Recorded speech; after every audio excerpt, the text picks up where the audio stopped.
Senhor nosso Deus e Pai, em nome santo do Senhor Jesus, vos damos graças por nesta sexta-feira, neste dia 27 de março de 2020, mais uma vez estamos reunidos através da Igreja Global de Adoração a Deus, da IGAD da IGAD, onde formamos o corpo de Cristo espiritual em todo o Brasil e em todo o mundo, onde ministramos a sua palavra viva e eficaz, conforme está escrito em Hebreus capítulo 4, versículo 12, porque a palavra de Deus é viva e eficaz, e é mais penetrante do que espada alguma de dois gumes, ou do que qualquer espada de dois gumes, e penetra até a divisão da alma e do espírito, das juntas e medulas, e é apta para discernir os pensamentos e intenções do coração. E nós estamos reunidos através da Igreja Global de Adoração a Deus, em amor à sua igreja perseguida naqueles 50 países que constantemente estamos, quais sejam Coreia do Norte, Afeganistão, Somália, Líbia, Paquistão, Sudão, Eritreia, Iêmen, Irã, Índia, Síria, Nigéria, Iraque, Maldivas, Arábia Saudita,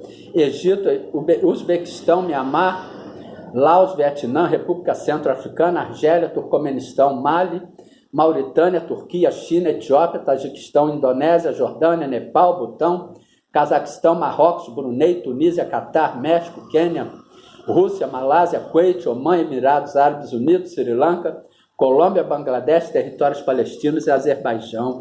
Estas são os 50 países onde há a maior perseguição da Igreja de Cristo, com dados de 2019, em amor a toda a sua igreja perseguida e a plenitude dos gentios que tem de entrar, que vive nestes 50 países, em amor a todas as pessoas em todo o Brasil e em todos os países do mundo que estão unidas a nós através da Igreja Global de Adoração a Deus, a IGAD e IGAD, formando o corpo de Cristo espiritual, que nesta sexta-feira, neste dia 27 de março de 2020, nós estamos sendo usados pelo Espírito Santo de Deus em nome de Jesus para trazermos esta palavra exortadora para a amada Igreja Global de Adoração a Deus. Irmãos, nós cristãos, nós temos muita responsabilidade em todo o Brasil, sobre todo o Brasil, sobre todos os países do mundo. Nós temos responsabilidade espiritual, porque o nosso Deus nos escolheu e nos nomeou para irmos e darmos frutos, conforme está escrito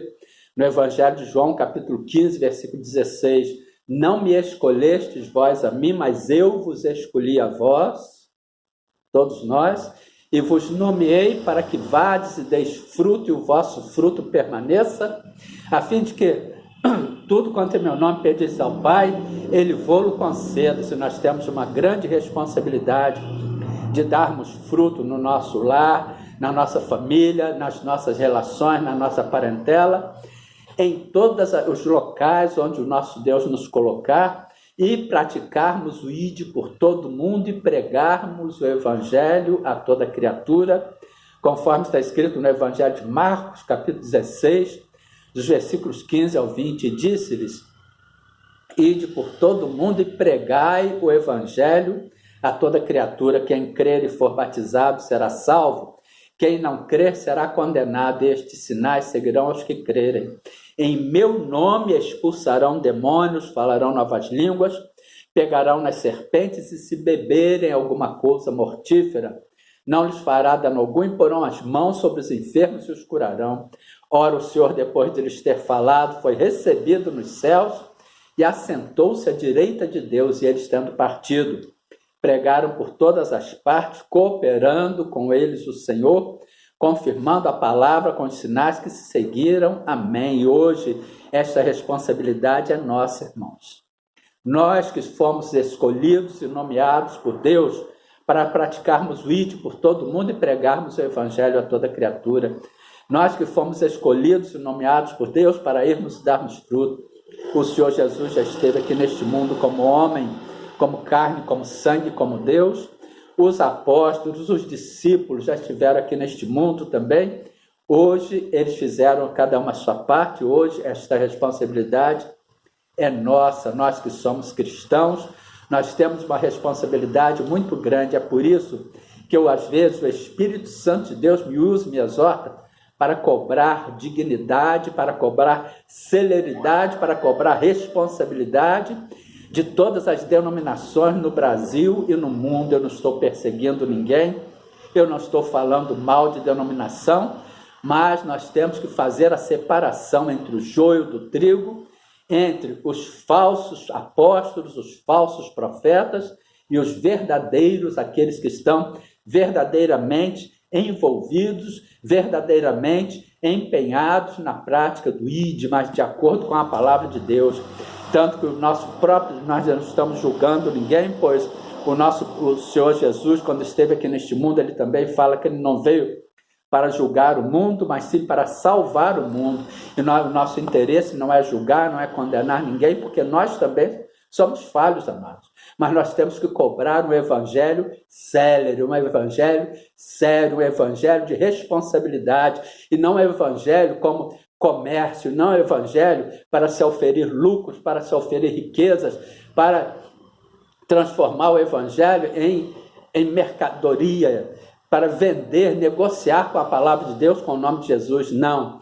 O Senhor Jesus, ele diz em João capítulo 12, Evangelho de João, capítulo 12, versículos 47 e 48, e se alguém ouvir as minhas palavras e não crer, eu não o julgo, porque eu vim não para julgar o mundo, mas para salvar o mundo.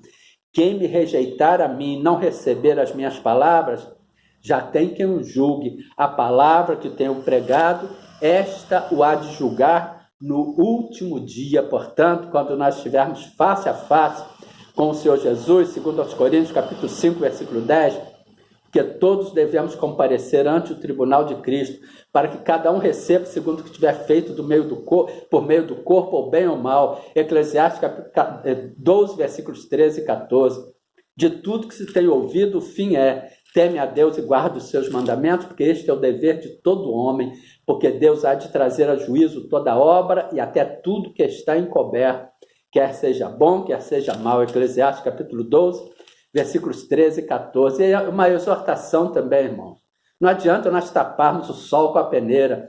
Existem pessoas que são falsos pastores, existem pessoas que são mercenários, que não são pastores de ovelhas, reconhecidos pela própria palavra de Deus, conforme está escrito no Evangelho de João, capítulo 10, dos versículos 10 ao 13. O ladrão não vem senão a roubar, a matar, a destruir. Palavra do próprio Senhor Jesus: eu vim para que tenham vida e a tenham com abundância. Eu sou o bom pastor dá a sua vida pelas ovelhas. Mas o mercenário que não é pastor, de quem não são as ovelhas, vê vir o lobo e deixa as ovelhas e foge, e o lobo as arrebata e dispersa. Ora, o mercenário foge porque é mercenário e não tem cuidado das ovelhas. Acautelai-vos, porém, dos falsos profetas que vêm até vós vestidos como ovelhas, mas interiormente são lobos devoradores. Mateus capítulo 7, versículo 15, Mateus capítulo 24, versículo 24, porque surgirão falsos cristos e falsos profetas e farão tão grandes sinais e prodígios, e se porventura forem, enganariam até os escolhidos. Irmãos, não é hora da gente passar a mão na cabeça de ninguém. Olha que nós estamos vivendo aí o princípio das dores. Olha esse pandemônio, eu chamo isso de pandemônio, não é pandemia não, é pandemônio, porque tudo isso é espiritual, amados. O diabo está cumprindo seus intentos, a batalha está sendo travada no mundo espiritual. Nós temos que tomar posição, nós temos que nos portar como os guerreiros de Cristo, como verdadeiros soldados do exército de Cristo. Não temos que passar a mão em cabeça de líder, em denominação que não estão andando e pregando a verdadeira palavra, que estão transformando o evangelho em comércio, que estão sendo mercenários. Não, nós temos que pregar o verdadeiro evangelho e nós temos que ser vigilantes, não juízes, mas sim vigilantes. Sede sóbrios, vigiai, porque o diabo, vosso adversário, anda em derredor, bramando como leão, buscando quem possa tragar. 1 João capítulo 5, versículo 7. Primeira epístola do apóstolo São João, 1 Pedro capítulo 5, versículo 8. 1 Pedro capítulo 5, versículo 8. Sede sóbrio e vigiai, porque o diabo, vosso adversário, anda em derredor, bramando como leão, buscando quem possa tragar. Ele só vai tragar aqueles que não estiverem protegidos e guardados pelos anjos de Deus, que os anjos não estiverem acampados ao redor. Portanto, nós temos uma responsabilidade, nós cristãos, temos uma responsabilidade muito grande, amados. Vamos ver o que está escrito em Mateus capítulo 25, dos versículos 1 em diante. O sermão profético continua a palavra. Mateus capítulo 24, dos versículos 1 ao 14. O sermão profético, o princípio das dores. E quando Jesus ia saindo do templo, aproximaram-se dele os seus discípulos para lhe mostrarem a estrutura do templo. Jesus, porém, lhes disse: não vedes tudo isto? Na verdade vos digo que não ficará aqui pedra sobre pedra que não seja derribada. E estando assentado no Monte das Oliveiras, chegaram-se a ele os seus discípulos, em particular, dizendo: dize-nos quando serão estas coisas, e que sinal haverá da tua vinda e do fim do mundo? E Jesus respondendo disse-lhes: acautelai-vos que ninguém vos engane, acautelai-vos que ninguém vos engane. Porque muitos virão em meu nome, dizendo: eu sou Cristo, e enganarão a muitos. E ouvireis de guerras e de rumores de guerras. Olhai, não vos assusteis, porque é mister que tudo isto aconteça, mas ainda não é o fim. É o que está acontecendo agora, irmãos. Esse pandemônio, essa pandemia, esse coronavírus, não é o fim, mas ainda virão muitos outros, irmãos. Infelizmente, a palavra de Deus se cumprindo. Porque se levantará nação contra nação e reino contra reino, e haverá fomes e pestes e terremotos em vários lugares, mas todas estas coisas são o princípio das dores. Então vos hão de entregar para seres atormentados, e matar-vos-ão, e sereis odiados de todos por causa do meu nome. Nesse tempo, muitos serão escandalizados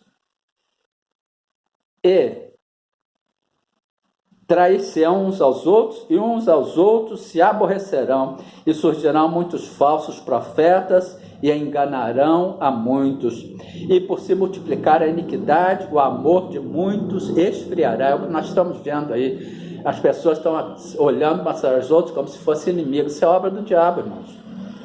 E este evangelho do reino será pregado em todo o mundo, em testemunho de todas as gentes, e então virá o fim. Portanto, o fim só virá depois da pregação do Evangelho, quando a plenitude dos gentios se converter, entrar a Israel, vai se converter, vai dobrar os joelhos a Jesus, aí sim será o fim. Portanto, fica esta palavra, medita em Romanos capítulo 11, versículo 25. Não quero, irmãos, que presumais, que ignoreis este segredo, para que não presumais de vós mesmos, que o endurecimento veio em parte sobre Israel, até que a plenitude dos gentios haja entrado.